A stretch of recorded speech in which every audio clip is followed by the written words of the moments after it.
বাঙালির রান্নাঘরে আপনাদের স্বাগত। আজকের আমাদের রেসিপি দুধ শুক্তো। চলুন তবে শুরু করা যাক। প্রথমেই আমি এই সবজিগুলি কেটে নিয়েছিলাম। এরপরে কড়াইয়ে সরিষার তেল দিয়ে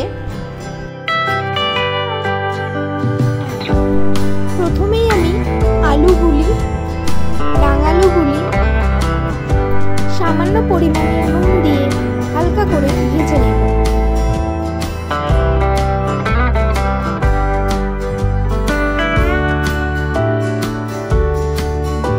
হালকা লাল হয়ে গেলে তাতে ডাঁটাগুলি দিয়ে আবারও ভালো করে ভেজে নেব।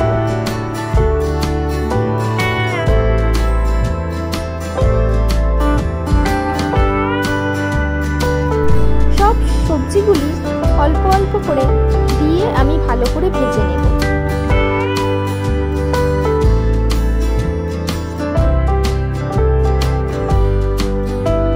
সবজিগুলি ভাজা হয়ে গেলে আমি একটি জায়গায় তুলে নেব। ওই তেলে আমি অল্প রাঁধুনি, সামান্য পরিমাণে মৌরি ও সামান্য পরিমাণে পাঁচফোড়ন দিয়ে বড়িগুলি ভেজে নেব।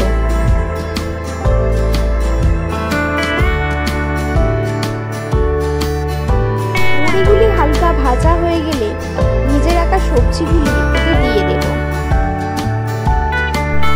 এবং সাদা সর্ষে ও কালো সর্ষে বাটা আমি দিয়ে দেব। ছোট কাপের 2 কাপ পরিমাণে আমি দুধ দিয়ে দিলাম, সামান্য লবণ দিয়ে দিলাম,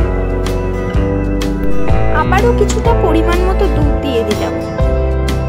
সবকিছু একসাথে মিশিয়ে ঢাকা দিয়ে ফুটতে দিলাম। একটু মাখো মাখো হয়ে এলেই তৈরি আমাদের শুক্তো।